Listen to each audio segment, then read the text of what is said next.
Mercredi 3 janvier, bonjour à toutes et à tous, ravi d'être de nouveau en votre compagnie pour un nouveau quart d'heure d'infos dans la région. On démarre comme d'habitude par vos prévisions météo, qui plus est aujourd'hui alors que cette nouvelle tempête Éléonore balaye depuis cette nuit la région, voire un large quart nord-ouest de la France, de la Bretagne jusqu'aux côtes de la mer du Nord, le Pas-de-Calais et le Nord en vigilance orange pour vent violent, le littoral de la côte d'Opale également en alerte orange pour cause de vagues submersion. De fait, on a déjà relevé cette nuit des rafales à 135 km/h au Cap Griné, 129 à Boulogne, 108 à Dunkerque, 101 km/h à Lille, jusqu'à l'intérieur des terres. Le vent souffle fort en rafale aujourd'hui, vigilance en vigueur jusqu'à demain matin.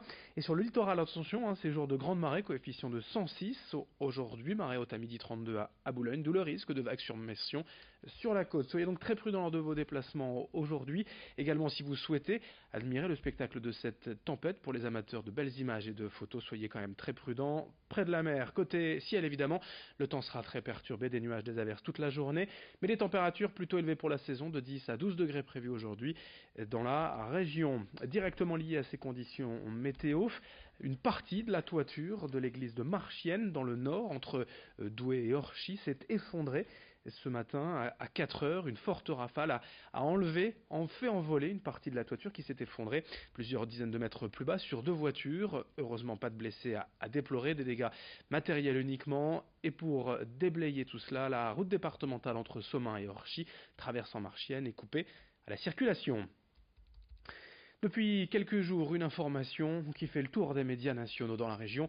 Les CRS assignés à la surveillance de la résidence du couple Macron au Touquet se plaignent de leurs conditions de travail précaires sur place. La sécurisation du logement d'un président de la République est certes une mission habituelle pour eux, mais ici les CRS disent subir le froid et les intempéries sans autre abri que leur véhicule. Une mission de surveillance statique donc, mais dans des conditions climatiques difficiles. Les agents réclament donc des abris chauffés où s'abriter en cas d'intempéries, comme c'est malheureusement souvent le cas ici dans la région. Nous avons rencontré pour cela le délégué régional CRS Nord du syndicat de police Alliance. Il nous en dit plus quant à cette situation et ses revendications des CRS au micro de Corentin Escaillé. Vu les conditions climatiques en période hivernale, effectivement, la semaine dernière, il n'y avait personne dans les rues. Les collègues étaient sous la pluie avec un fort vent. Certains officiers faisant montre parfois d'un peu de fermeté sont moins tolérants quant au fait que les collègues puissent se réchauffer 5 ou 10 minutes dans les véhicules.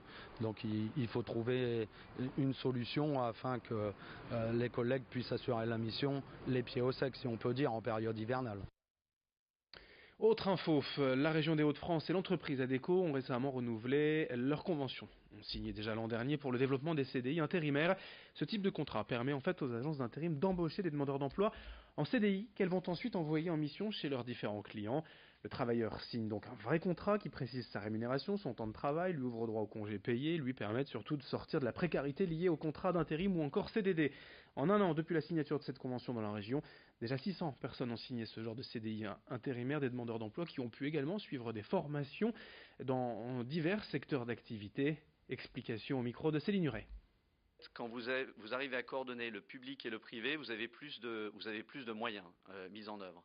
Et donc là, en l'occurrence, quand la région nous aide à repérer des candidats, à identifier des demandeurs d'emploi grâce à Pôle emploi qui soient motivés, c'est plus facile pour nous ensuite d'avoir ces candidats directement dans les dispositifs que de chercher nous-mêmes. Donc c'est très complémentaire en fait. Ils interviennent en amont, on intervient en aval, et puis parfois aussi on a une aide au financement qui est à la fois celle d'ADECO, mais aussi de la région.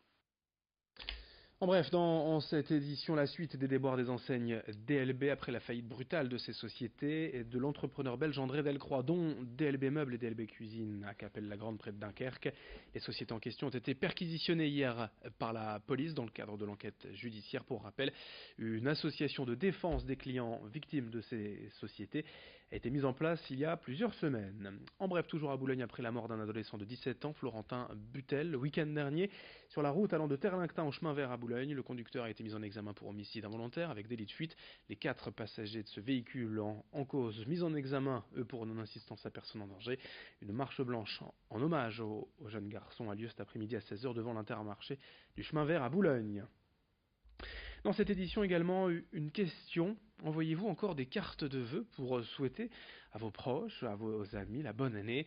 De prime abord, on pourrait penser que les textos, mails et réseaux sociaux ont largement pris le dessus aujourd'hui. Pourtant, la bonne vieille carte postale résiste malgré tout. Il faut certes anticiper son envoi au contraire de l'instantanéité des messages numériques, mais pour certains, rien ne vaut le papier et l'émotion d'un courrier reçu dans la boîte aux lettres. Brieux-Gorchy s'est ainsi rendu dans une papeterie de la région à Roubaix pour faire le point sur les ventes de ces cartes de vœux, parfois caritatives. On écoute donc une de ces vendeuses dans un bureau de tabac. Au mois de décembre, on a vendu à peu près 700 cartes de vœux, Noël, joyeux Noël, toutes les cartes aux alentours avec de l'UNICEF, Editor, toutes les grandes marques, tout s'est bien vendu. Parce que les gens restent très fêtes, voilà, très locales, ils aiment bien encore envoyer des cartes. J'ai des clientes qui peuvent envoyer 20, 30, 50 cartes à leur famille. Et voilà, ça se prospecte. Et heureusement pour nous d'ailleurs, sinon on ne serait plus là. Il n'y a pas que le mail, il n'y a pas que les SMS. Il y a encore la carte de vœux qui reste encore ancrée dans notre pays, quoi. Dans cette édition aussi, une image avec quelques jours d'avance pour évoquer la fameuse et traditionnelle galette des rois. Mais pour en parler, on évoque ici l'aspect solidaire de certaines galettes, comme ici à Grand-Fort-Philippe, près de Gravelines. Pour chaque galette vendue, ici, 50 centimes d'euros sont reversés au secours populaire. Le boulanger Sylvain Butel estime ainsi pouvoir récolter jusqu'à 500 euros pour l'association. Notez également que la fève en question se transforme en un badge en porcelaine à l'effigie du secours populaire pour attester de la solidarité des clients. Et ce, en toute gourmandise, ce qui ne gâche bien sûr rien au plaisir. Explication avec le boulanger lui-même, Sylvain Butel, à Grand-Fort-Philippe, au micro de Corentin Escaillé.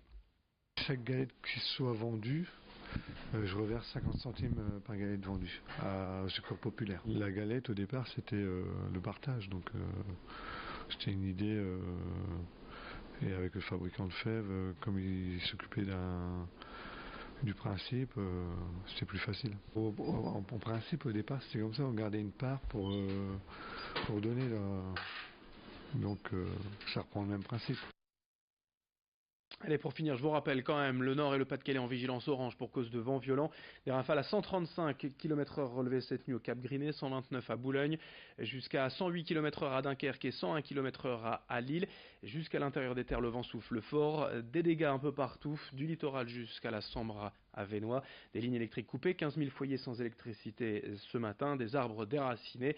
Une partie de la toiture de l'église de Marchienne s'est envolée.